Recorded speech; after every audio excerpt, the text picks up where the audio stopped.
마태복음 5장 38절부터 42절 말씀입니다. 또 눈은 눈으로 이는 이로 갚으라 하였다는 것을 너희가 들었으나 나는 너희에게 이르노니 악한 자를 대적하지 말라. 누구든지 내 오른편 뺨을 치거든 왼편도 돌려대며 또 너를 고발하여 속옷을 가지고자 하는 자에게 겉옷까지도 가지게 하며 또 누구든지 너로 억지로 오리를 가게 하거든 그 사람과 심리를 동행하고 내게 구하는 자에게 주며 내게 꾸고자 하는 자에게 거절하지 말라. 또 내 이웃을 사랑하고 내 원수를 미워하라 하였다는 것을 너희가 들었으나 나는 너희에게 이르노니 너희 원수를 사랑하며 너희를 박해하는 자를 위하여 기도하라. 이같이 한즉 하늘에 계신 너희 아버지의 아들이 되리니 이는 하나님이 그 해를 악인과 선인에게 비추시며 비를 의로운 자와 불의한 자에게 내려 주심이라. 너희가 너희를 사랑하는 자를 사랑하면 무슨 상이 있으리요? 세리도 이같이 아니하느냐? 또 너희가 너희 형제에게만 무난하면 남보다 더하는 것이 무엇이냐? 이방인들도 이같이 아니하느냐? 그러므로 하늘에 계신 너희 아버지의 온전하심과 같이 너희도 온전하라. 아멘. 오늘 이 말 허락하신 말씀과 함께 악한 자를 대적하지 말라. 부제로는 사랑할 수 있는 기회라고 적혀 있지만 사랑할 수 있는 기회를 놓치지 마십시오라는 제목으로 은혜를 나누도록 하겠습니다. 우리 이 시간 같이 옆에 계신 분들을 바라보시면서 인사했으면 좋겠습니다. 오늘은 특별히 이런 인사를 했으면 좋겠습니다. 당신은 자랑스러운 하나님의 자녀입니다. 서로를 격려해 주시고 서로에게 힘을 주시는 하루가 아침이 되기를 축복합니다.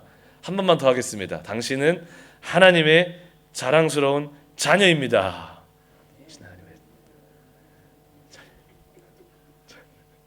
믿으십니까? 우리는 하나님의 자랑스러운 자녀인 줄 믿습니다. 오늘 말씀 안에서 하나님이 허락하시는 은혜는 바로 우리 삶 가운데 어떠한 고난과 충돌과 역경과 좌절의 순간이 있어도 우리에게 주어진 모든 순간에 특별히 관계적인 문제일 때에 그 문제들은요 우리에게 나쁜 것이 아니라 더 하나님께서 우리에게 가르쳐 주신 사랑으로 성숙된 사랑으로 사랑할 수 있는 기회임을 우리가 잊지 않았으면 좋겠습니다. 그래서 우리가 오늘 이 하루도 살아갈 때 이 말씀 의지하고 어떻게 하면 더 하나님이 나를 사랑하셨던 사랑으로 상대방을 사랑할 수 있을까? 성숙된 사랑으로 남을 더 사랑할 수 있을까? 고민하고 또 기도하며 살아가는 하루가 되시기를 주님의 이름으로 축복합니다. 오늘 본문 말씀은 우리가 잘 알고 있는 동해보복법으로 시작됩니다. 마태복음 5장 38절에 그 동해보복법이 무엇인지 정확하게 설명을 해주고 있습니다. 또 눈은 눈으로 이는 이로 갚으라 하였다는 것을 너희가 들었으나 라고 말씀을 하고 있습니다. 동해보복법이라는 것은 눈은 눈으로 갚으라는 거예요. 손은 손으로 갚으라는 것이고요. 발은 발로 갚고 내 소를 잃게 했으면 너의 소로 갚으라는 그런 원리입니다. 근데 우리는 이 동해보복법을 율법에서 찾아볼 수가 있습니다. 출애굽기 21장에서도 그렇고 레위기 24장에서도 그렇고 신명기 19장에서도 하나님께서 이스라엘 민족에게 이 법을 주고 계시는 것을 우리는 너무나도 잘 알고 있습니다. 근데 흥미로운 것은 이 법, 동해보복법이라는 이 법은요 율법보다도 더 오래된 고대 근동 나라들에게서도 찾아볼 수 있는 법이었다라는 것입니다. 특히 주전 18세기의 고대 바벨로니아 왕국의 함무라비 법전에서도 이 법이 구체적으로 명시가 되어 있다라는 것을 우리는 쉽게 발견할 수가 있습니다. 그렇지만 하나님 주신 율법과 이 고대 근동 나라들이 가지고 있던 이 동해보복법이 차이가 있다면 다른 점이 있다면 고대 근동 나라들은 이 법을 합법적으로 상대방에게 보복할 수 있는 수단으로 그러한 모티브로 동기로 사용했다면 하나님께서 이스라엘 민족에게 이 동일한 법을 주신 이유는 사람의 존엄성과 생명을 나의 생명과 같이 여기고 중요하게 여기고 아끼기 위해서 아끼라고 이 법을 우리들에게 주셨다라는 것입니다. 쉽게 말하면 내가 다치게 한 그 상대방의 눈은 내 눈과 같이 귀한 눈이다라는 거예요. 상대방의 몸은 내 몸처럼 귀한 몸이기 때문에 그 몸을 함부로 대하지 말라. 그 몸을 귀하게 여기라. 내가 귀한 것처럼 상대방도 귀한 존재이니 그 상대방에게 함부로 하지 말라라는 것을 상기시켜 주기 위해서 이 법을 하나님께서는 주셨다라는 것입니다. 그렇게 상대방이 해를 나에게 가해서도 그 생명까지 빼앗아가 버리는 식의 과도한 보복을 오히려 하지 못하게 하기 위해서, 그 생명을 오히려 더 중요하게 여기게 하기 위해서 이 법을 또한 주셨다라는 것입니다. 우리가 출애굽기, 레위기, 신명기에 나오는 그 율법들, 하나님이 주시는 그 수많은 율법들을 자세히 보게 되면 정말 이 율법이라는 것은 어떤 우리 한 개인과 가정과 어떤 나라를 얽매고 어렵게 하려고 이 법을 주신 것이 아니라 이 율법 안에 정말 하나님께서 자신이 선택한 이스라엘 나라라는, 이스라엘이 이 나라가 정말 아름답고 건강하게 세워질 수 있도록 정말 최고의 선한 법들을 다 몰아다가 주셨다라는 것을 우리는 깨달아 알 수가 있는 것입니다.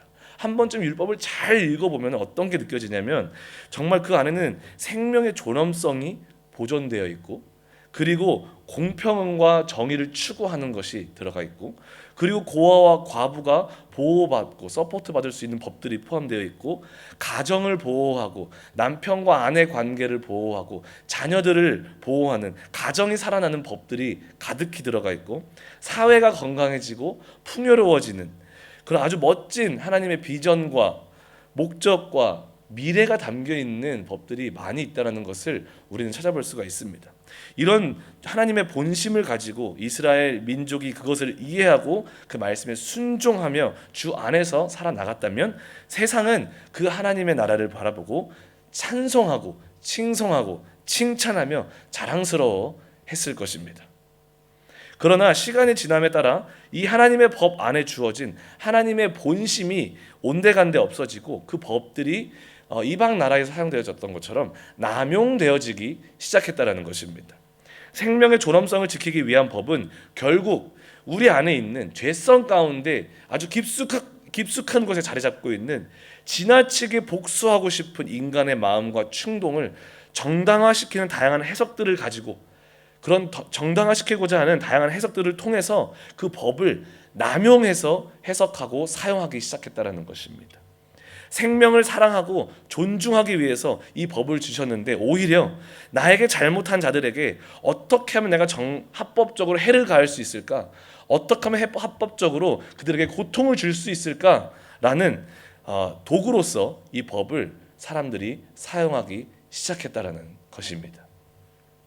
이런 시대적 환경 가운데 살아가던 제자들에게 예수님은 다시 한번 예수 그리스도와 연합되어 하나님의 백성된 자들은 다른 기준으로 살아야 된다는 것을 가르쳐주기 시작합니다. 다시 한번 그 말씀에, 그 율법 안에 하나님이 담아주셨던 그 본질을 다시 한번 그들에게 깨닫게 해주기를 원하셨다는 것입니다.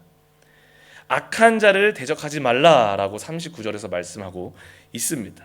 여기서 대적하지 말라라는 단어는 어떤 의미를 가지고 있냐면 잘못된 취급에 대한 용인과 기꺼이 순응해주는 태도를 의미하고 있습니다.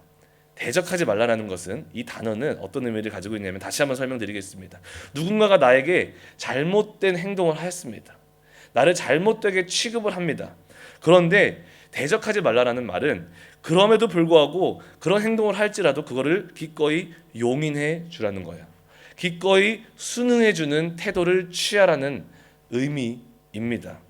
때로는 내 개인의 권리를 사용해서 상대방에게 법적인 행동 또는 소송을 가할 수 있지만, 이 단어는 법적인 방법을 포함한 모든 저항 자체를 지양하라고, 그렇게 하지 말라고 우리들에게 권유하고 있는 의미를 포함하고 있습니다. 즉 어떠한 관계에 있어서 내 개인의 권리에 국한되어져 버린 그런 행동으로만 살아가지 말고 내 개인의 권리에 국한되지 않는 그보다 더 뛰어넘는 사랑의 태도를 취하고 살아가라는 것입니다. 쉽지 않죠. 그렇죠? 지금 여러분들의 표정이 딱 그렇습니다. 그게 쉽습니까? 어렵죠. 당연히 어렵습니다. 근데 이 말을 우리가 오해해서는 안 되는 것이, 이 말은 결코 어떠한 악과 부조리들이 우리 공동체를 파괴할 수 있도록 허용하라는 말, 항상 용납하라는 말이 절대로 아닙니다. 이 말의 본질은 무엇이냐면, 오히려 이런 부조리들과 악이 내 삶의 깊은 곳까지 영향을 미쳤을 때 그 문제를 대하는 주체가 되라는 것입니다. 주체가 되어서 오히려 내가 그 문제 앞에서, 그런 어떠한 공격 앞에서 사랑의 태도를 선택하는 사랑의 백성이 되어서 살아가라고 우리들에게 권유하는 말입니다. 마치 하나님께서 가인에게 그렇게 말하셨죠. 죄가 네 문 앞에 있으니, 엎드려져 있으니 너는 그 죄를 다스릴지라, 그 죄를 다스리는 주체가 될지라 라고 말하는 것처럼, 오늘 이 대적하지 말라는 말은 오늘 여러분과 저에게, 하나님의 백성들에게 그 문제 앞에서 사랑의 태도를 선택하는 그런 주체가 되어서 하나님 백성답게 살아가라고 말씀해주고 있는 줄 믿습니다. 그러면서 계속해서 예를 드십니다. 네 가지 예를 드시죠. 첫 번째로는 오른편 뺨을 누가 치거든 왼편도 돌려대라 라고 말씀을 하고 있습니다. 오늘날도 마찬가지겠지만 뺨을 때리는 행위는 그 당시에도 가장 경멸적인 행위고 극단적인 학대의 표현으로 기록되어져 있습니다. 미시나라는 문헌에도 보게 되면 이런 행위를 하는 사람에게는 평소에 내려지는 벌금보다 2배 이상이 되는 무거운 처벌을 받게 된다라고 기록하고 있습니다. 그런데 이 단어가 또 어디서 나오냐면, 예수님께서 십자가를 지시기 전 사람들에게 잡혀서 구타를 당하시고 뺨을 맞으실 때 동일하게 사용되어지는 단어이기도 합니다. 그때 주님은 도살장에 끌려가는 어린 양 같이 누군가가 자기의 뺨을 때렸을 때 다른 쪽 뺨도 대면서 아무 말 하지 아니하시고, 오히려 그들에게 진짜 사랑의 표현이 무엇인지, 그 사랑을 통해서 이루시고자 하시는 그 하나님의 구원을 생각하시면서 나아가셨다라는 것입니다. 그리고 하나님의 백성된 자들에게도 보복이나 법에 의지하기보다는 차라리 그러한 것들을 받아들이는 사랑의 태도를 요구하고 계신다라는 것을 우리는 알 수가 있습니다. 오늘 이제 문 나가시면은 그런 시도를 하진 마십시오. 갑자기 옆에 계시는 분들의 오른쪽 뺨을 때리시거나 그런 시도는 굳이 하지 않으셔도 되겠습니다. 할렐루야. 네. 하지만 이렇게 하는 게 쉽진 않습니다. 그렇죠. 어렵다는 걸 누구나 다 알고 있습니다. 근데 두 번째로 우리들에게 무엇을 요구하고 계십니까? 누군가가 우리의 속옷을 요구하면 겉옷까지도 내어주라라고 말하고 있습니다. 이 가르침 속에서도 자신의 권리와 소유에 대한 이타적인 태도로 차라리 나아가라고 말하고 있는 줄 믿습니다. 그리고 세 번째로는 15리를 가달라고 했을 때 10리를 더 가주어라 라고 말하고 있습니다. 이 가르침 속에서는 무엇이 느껴지십니까? 불합리한 부탁과 요구 가운데 분리시키고 저항하고 심지어 분개하기보다 제자들이라면, 하나님의 백성이라면 기꺼이 10리를 더 가줄 수 있는 그런 넓은 마음을 품으라는 것을 우리는 알 수가 있습니다. 이 말은 또한 어디서 사용되냐면, 신약에서 로마 병정에 의해서 억지로 예수님과 함께 십자가를 지었던 구레네 사람 시몬, 그 시몬이 그 십자가를 억지로 지고 가게 했던 그 행위 가운데, 그 모습 가운데 이 단어가 또한 쓰여지고 있다라는 것입니다.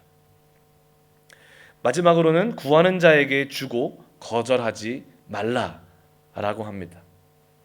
이 명령을, 이 말씀을 문자적으로만 적용하게 되면은 스스로 우리 공동체와 우리 사회가 자멸할 수밖에 없는 일이 벌어질 것입니다. 무슨 말이냐면, 누군가한테 가서 마음껏 구하라 했을 때 무조건 줘버려 이렇게 말을 해버리면, 이렇게 이해해버리면 도무지 일하지 않고 그냥 구하려고만 하는 사람들이 늘어날 것이고, 게으름뱅이들과 도둑들이 그 사회 가운데 만연하게 하는 그런 근거를 제시할 수 있는 말씀이기도 하기 때문에 그렇습니다. 그런데 이 말은 문자적으로 해석하는 것이 아니라 이 말의 본질과 초점을 이해해야 되는 줄 믿습니다. 이 말은 뭐냐면, 나의 편리함과 나의 유용성과 나의 풍요로움만 보기보다 내 주위 다른 사람들의 필요를 먼저 돌아보고 그것들을 우선순위로 두기를 원하시는 그 주님의 마음이 이 말씀 가운데 담겨져 있는 줄 믿습니다. 방금 나누었던 그 네 가지 예화들, 예시들이죠. 이 예화들을 잘 살펴보면, 그리고 또 잘 생각해 보면, 사실 우리 신앙생활 가운데 또 우리 교회 생활 가운데 가장 지키지 못하고 있는 부분들이 아닌가 싶습니다. 왜냐하면 우리도 신앙생활 하다 보면 주님께서 우리에게 허락하신 그 말씀의 본질을 많이 잊고 살 때가 많이 있기 때문에 그렇습니다. 우리는 교회 안에서 나를 찌르는 사람이 있으면, 나에게 나의 마음을 너무나도 아프게 하는 사람이 있으면, 그 사람의 잘못을 먼저 사랑으로 덮어주고 그 사람을 위해서 기도해 주기보다 어떻게든 그 잘못을 드러내서 그 사람이 잘못한 거예요, 저는 이노센트합니다 라는 것을 밝히려 하는 모습으로 가득 차 있지 않습니까? 아니면 더 나아가서 그 사람이 나를 찔렀던 그 행동 때문에 오히려 그것이 발각되어서 부각시켜서 그 사람이 부끄러움을 당하는 모습을 우리는 원하고 있지 않는지, 또 상대방의 필요와 요구보다 나의 권리와 소유와 재산이 더 소중하여 도무지 베풀지 않는 모습들이 우리들에게 가득하진 않는지. 그런데 한 가지 제가 확실히 말할 수 있는 것은, 저희 시드니 순복음교회는 정말 하나님께 받은 것 그 이상으로 남의 그 필요를 먼저 살피시고 나누시는 분들이 너무나도 많다라는 것을 저는 확신합니다. 그 사랑이 우리 교회를 인도하고 있는 줄 믿습니다. 우리 교회 좋은 교회. 이럴 땐 더 크게 아멘 하는 겁니다. 우리 교회 좋은 교회. 아멘이십니다. 좋은 교회. 할렐루야. 할렐루야. 그리고 또한 여러분, 우리는 우리 삶의 부당한 요구 앞에, 또는 나의 동행을 필요로 하는 사람 앞에 함께 해주고자 하는 그런 여유와 또 사랑의 모습보다는 우리는 여전히 그런 모습을 바라보면서 원망하고 불평하는 모습이 가득하진 않은지요. 저도 이 부분에서는 자유롭지가 못하더라고요. 너무 바쁜 사역을 하고 있는 가운데 어떻게 보면 참 제 마음을 어렵게 할 정도로 부탁을 하고 부당하게 어떤 것을 요구하는 어떤 부탁이 들어왔을 때 저도 마음이 어렵다 보니 안 좋은 말을 많이 했던 것 같습니다. 근데 이 말씀을 준비하면서 회개하게 되더라고요. 그런데 마태는 본문을 통해서 다시 예수님이 원하시는 그 말씀의 본질과 그 위에서 나누었던 그 예수님의 가르친 대로 살 수 있는 방법이 무엇인가를 우리들에게 제시해주고 있습니다. 본문 말씀 43절과 44절에 이렇게 기록합니다. 또 내 이웃을 사랑하고 내 원수를 미워하라 하였다라는 것을 너희가 들었으나 나는 너희에게 이르노니 너희 원수를 사랑하며 너희를 박해하는 자를 위하여 기도하라 라고 말하고 있습니다. 그 해결책은, 그 방법은 바로 사랑입니다. 아멘. 주님은 제자들에게 세상에는 사랑할 필요가 없는 사람은 아무도 없다라고 가르치고 있는 것입니다. 그 사람이 악인이든 의인이든 사랑할 필요가 없는 사람은 이 세상에 아주 없다라고 말하고 있는 것입니다. 여러분, 예수님의 우리들에게 요구하는 사랑은 상당히 광범위하면서도 보편적인 사랑입니다. 예수님이 우리들에게 요구하는 사랑은 그 당시에 유대 문헌 어디에서도 찾아볼 수 없는 사랑의 방식이었습니다. 나에게 잘하는 사람이든 나에게 나쁘게 하는 사람이든 사랑하라 라는 가르침입니다. 이 사랑은 단순히 감상적인 그런 사랑이 아니라 그 상대방이 좋은 사람이든 나쁜 사람이든 진정으로 잘 되기를 바라는 진심과 존중으로부터 나오는 사랑을 의미하고 있습니다. 마태복음 5장 45절 본문 말씀에 이런 말씀이 있습니다. 이같이 한즉 하늘에 계신 너희 아버지 아들이 되리니 이는 하나님이 그 해를 악인과 선인에게 비추시며 비를 의로운 자와 불의한 자에게 내려주심이라 라고 말씀을 합니다. 이 말씀은 두 가지 확실한 사실을 저희들에게 가르쳐주고 있습니다. 첫 번째는 바로 예수 그리스도와 연합된 자들은 그리스도의 사랑의 성품을 반드시 우리 삶 가운데 공유하게 된다는 것입니다. 그렇기 때문에 예수님과 진실로 연합된 하나님의 백성들, 여러분과 저의 삶에는요, 하나님의 아들인 예수님처럼 어떠한 억울한 상황 앞에서도, 분노함 앞에서도 우리 스스로 성령님의 도우심을 힘입어서 예수님처럼 사랑함을 선택할 수 있게 된다는 것입니다. 이와 같이 할 때 하나님의 아들 예수의 성품을 가진 자들은 동일하게 하나님께서는 그 자녀들에게 너는 나의 아들이다 라고 말해주신다라고 오늘 방금 45절 말씀은 분명하게 말씀하고 있고요. 두 번째로 우리들에게 시사하는 말씀은 예수님처럼 사랑하는 사람을 통해 그 사람이 의인이든 악인이든 그 사랑을, 예수 그리스도의 사랑을 보편적으로 누리게 해주기 위한 하나님의 크신 은혜와 사랑의 마음이 담겨져 있다는 것입니다. 성경은 분명히 말합니다. 세상 끝이 다가올수록 사랑이 식어진다. 서로 미워하는 감정이 커질 것이다 라고 말씀을 하고 있습니다. 마태복음 24장 10절에서 12절에 그렇게 말씀하고 있죠. 이에 많은 사람들이 실족하게 되어 서로 잡아주고 서로 미워하겠으며 거짓 선지자가 많이 일어나 많은 사람을 미혹하겠으며 불법이 성함으로 많은 사람의 사랑이 식어지리라. 이 현상이 마지막 때의 현상이라고 말하고 있습니다. 그러나 그런 어둡고 차가운 세상 가운데 예수님은 당신과 연합된 진실된 하나님의 백성들의 삶을 통해 그분의 사랑을 의인과 악인에게, 이 모든 세상 사람들에게 동일하게 실현시키고 싶다라고 우리들에게 말씀하는 줄 믿습니다. 저는 이 사랑의 힘을 믿습니다. 저는 이 사랑은 나의 어떠한 아픔도, 우리의 어떠한 어두움도 다시 한번 회복시키고 온전케 할 수 있다라는 그 사랑의 힘을 저는 믿습니다. 최근에 저희 가정을 너무나도 힘들게 했고 어렵게 했고 아프게 했던 그런 관계가 있었습니다. 그런데 예상치 못한 곳에서 그분을 만나게 되었습니다. 처음에 제 안에 지배적인 마음이 뭐였냐면 그냥 무시하고 지나쳐야지. 굳이 내가 가서 인사를 할 필요가 있을까? 저보다 당연히 어른이셨고요. 그런데 오늘 이 말씀이 생각나는 거예요. 그러면서 제 스스로에게 질문을 하게 됩니다. 용준아, 너 오늘 이렇게 인사 안 하고 가면 너는 자유하겠니? 괜찮겠어? 라고 제 스스로에게 질문을 해보았습니다. 근데 스스로에게 답을 하더라고요. 자유하지 못할 것 같다. 여전히 내 마음은 불편할 것 같고 자유하지 못할 것 같다라는 마음이 들면서 마음을 바꾸고 아버지 말씀 붙잡고 찾아갔습니다. 먼저 그분께 가서 악수를 청하면서 저 기억하시는지요? 용준입니다. 라고 하면서 눈을 바라보면서 인사를 했습니다. 너무 신기했던 것은 하나님 말씀을 붙잡고 하나님이 가르쳐주신 사랑을 붙잡고 그렇게 순종하며 나아갔을 때 서로의 손을 붙잡고 눈을 바라보는 그 순간 안에서 하나님의 사랑이 우리를 두르더라고요.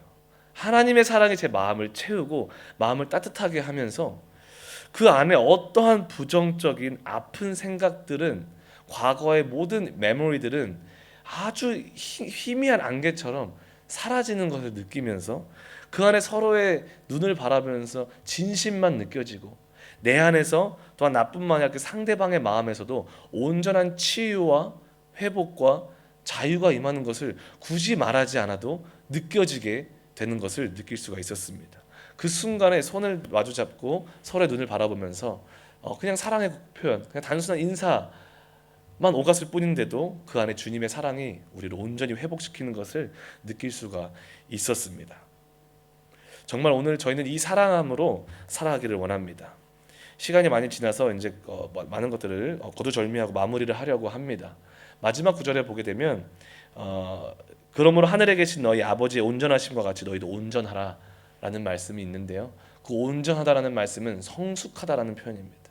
오늘 이 아침에 이 말씀을 기억하시면서 우리가 이제는 나만 사랑했던, 나만 바라보았던 이기적이고 수준 낮은 사랑함에서 이제는 우리가 성숙한 하나님이 나를 어떻게 사랑하셨는가를 기억하며 성숙된 사랑으로 우리가 서로를 사랑하고 나의 원수까지도 사랑하고 나의 원수를 위해서 기도할 수도 있는 그런 사랑을 하는 그런 시드니 순복음교회 성도님들이 다 되시기를 주님의 이름으로 축복합니다.